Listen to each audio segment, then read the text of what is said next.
내가 다시 해 아래에서 보니 빠른 경주자들이라고 선착하는 것이 아니요 용사들이라고 전쟁에 승리하는 것이 아니며 지혜자들이라고 음식물을 얻는 것도 아니며 명철자들이라고 재물을 얻는 것도 아니며 지식인들이라고 은총을 입는 것이 아니니 이는 시기와 기회는 그들 모두에게 임함이니라. 분명히 사람은 자기의 시기도 알지 못하나니 물고기들이 재난의 그물에 걸리고 새들이 올무에 걸린 같이 인생들도 재앙의 날이 그들에게 호련히 임하면 거기에 걸리느니라. 내가 또 해 아래에서 지혜를 보고 내가 크게 여긴 것이 이러하니 고 작은 인구가 많지 않은 어떤 성읍에 큰 왕이 와서 그것을 에워싸고 큰 흉벽을 쌓고 치고자 할 때 그 성읍 가운데에 가난한 지혜자가 있어서 그의 지혜로 그 성읍을 건진 것이라. 그러나 그 가난한 자를 기억하는 사람이 없었도다. 그러므로 내가 이르기를 지혜자가 보다 나으나 가난한 자의 지혜가 멸시를 받고 그의 말들을 사람이 듣지 아니한다 하였노라. 조용히 들리는 지혜자들의 말들이 우매한 자들을 다스리는 자의 호령보다 나으니라. 지혜가 무기보다 나으니라. 그러나 죄인 한 사람이 많은 선을 무너지게 하느니라. 아멘. 성도님들, 우리가 살아오면서 인생의 성패가 다 그 한 사람의 능력으로 결정되지 않는다. 그런 경우들을 우리가 수없이 보았습니다. 수년 동안 올림픽에 나가기 위해서 열심히 훈련하고 준비한 최고의 선수도 올림픽 직전에 갑자기 부상을 당하여 출전하지 못하고 또 그 최고의 자리에 오르지 못하는 경우들을 우리가 얼마나 종종 봅니까? 이처럼 우리의 인생은 단순히 우리의 능력으로 결정되는 것이 아닙니다. 전도자는 이런 인생에 대해서 말해주고 있습니다. 빠른 경주자라고 먼저 도착하는 것도 아니고 용사라고 해서 전쟁에서 승리하는 것도 아니고 지혜자나 명철자라고 해서 음식물과 재물을 얻는 것이 아니다 라고 진술하고 있습니다. 사람들은 자신이 가지고 있는 것들, 자신이 쌓아놓은 것들, 이런 것들을 가지고 서로 비교하기도 하고 자랑하기도 하고 열등감을 느끼기도 합니다. 그런데 우리가 자랑하는 여러 가지 요소들이 결코 성공의 조건은 아닙니다. 전도자는 모든 사람에게 시기와 기회가 있다고 말합니다. 모든 사람에게 한 때가 있다, 이렇게 지금 말하고 있습니다. 언뜻 보면 세상 사람들이 말하는 것처럼 모든 것이 운이다 라고 말하는 것처럼 보일 수도 있습니다. 그런데 우리가 이 전도서의 전반적인 그 주제를 이해하고 본다면 이 말은 단순히 운에 대한 이야기가 아니라는 것을 우리가 알 수 있습니다. 전도자가 계속해서 인생의 허무함을 이야기하면서 우리에게 말하고자 하는 것이 무엇입니까? 바로 하나님의 주권입니다. 하나님의 주권. 우리의 부와 명예, 우리의 지식과 능력보다 하나님의 주권이다 라고 지금 우리에게 말해주고 있는 것입니다. 성도님들, 우리가 생각하는 그 객관적인 우월한 조건들, 이것이 성공의 비결이 아닙니다. 성공의 비결, 승리의 비결은 바로 하나님이시다입니다. 그 하나님의 주권을 인정하는 성도가 보여야 하는 태도는 무엇입니까? 우리는 하나님의 주권을 인정하면서 우리에게 주어진 그 삶에 대하여 최선을 다하는 자세를 보여야 하는 것입니다. 하나님께서 정하신 때에, 하나님께서 정하신 그 때를 준비하면서 우리에게 주어진 그 삶에 최선을 다하여 살아가는 것입니다. 사랑하는 성도님들, 하나님을 신뢰하며 우리의 삶을 성실히 잘 살아내시는 주님의 자녀들 되어지시기를 간절히 소망합니다.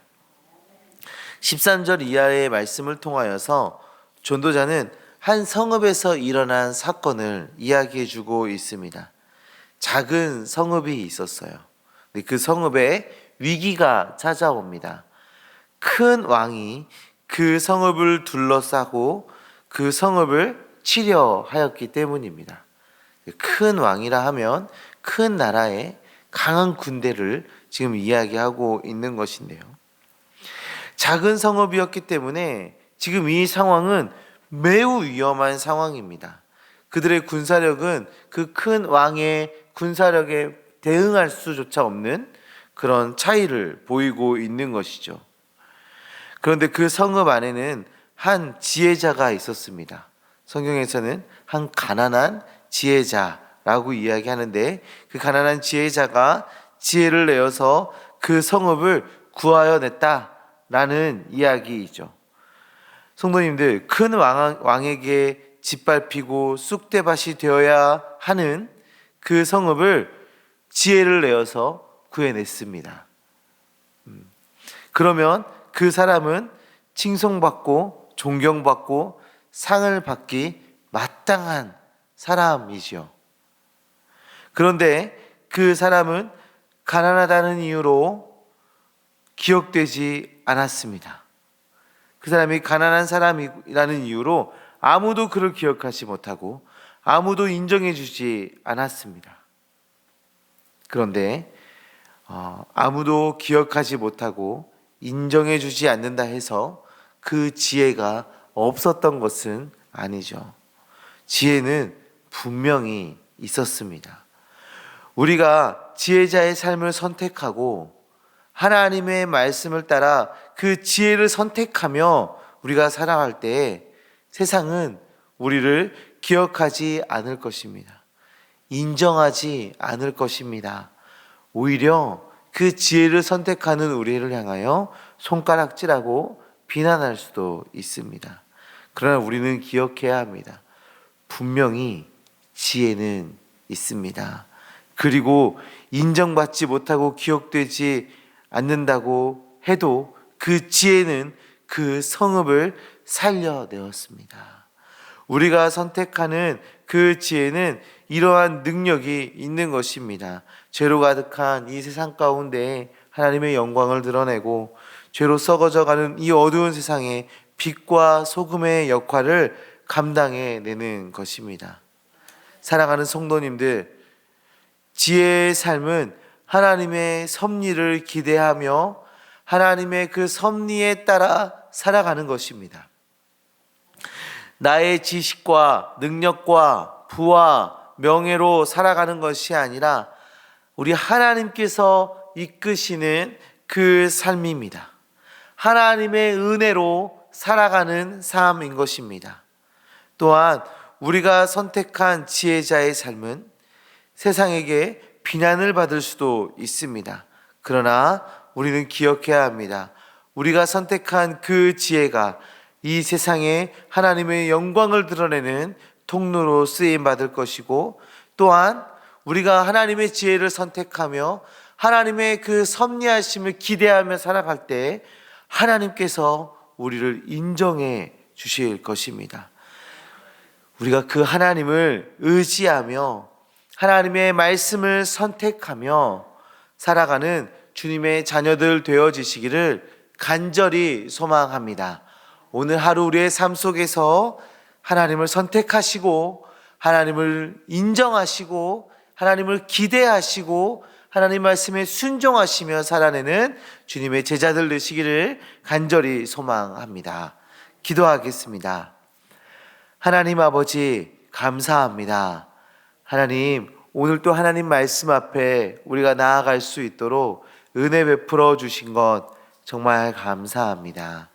하나님, 하나님의 그 섭리하심을, 우리의 삶을 이끌어 주심을 기대하고 그 하나님의 섭리를 바라보며 우리에게 허락하신 이 삶을 성실히 살아내는 주님의 자녀들 되어질 수 있도록 주여 역사하여 주시옵소서.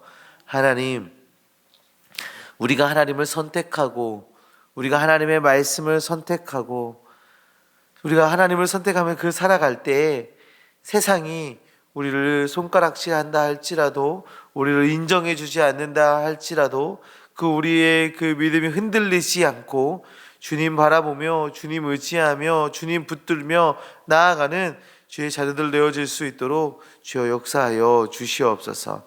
하나님, 오늘 하루의 삶도 주님께 내어 맡깁니다. 오늘 하루의 삶 가운데 하나님의 은혜가 차고 넘치게 하여 주시옵시고 믿음의 담대함을 보이며 살아가는 우리 오늘 하루 될 수 있도록 주님께서 역사하여 주시옵소서. 말씀의 열매 맺는 삶 살아낼 수 있도록 주님 함께하여 주시옵소서. 역사하심 믿습니다. 예수 그리스도의 이름으로 기도합니다. 아멘.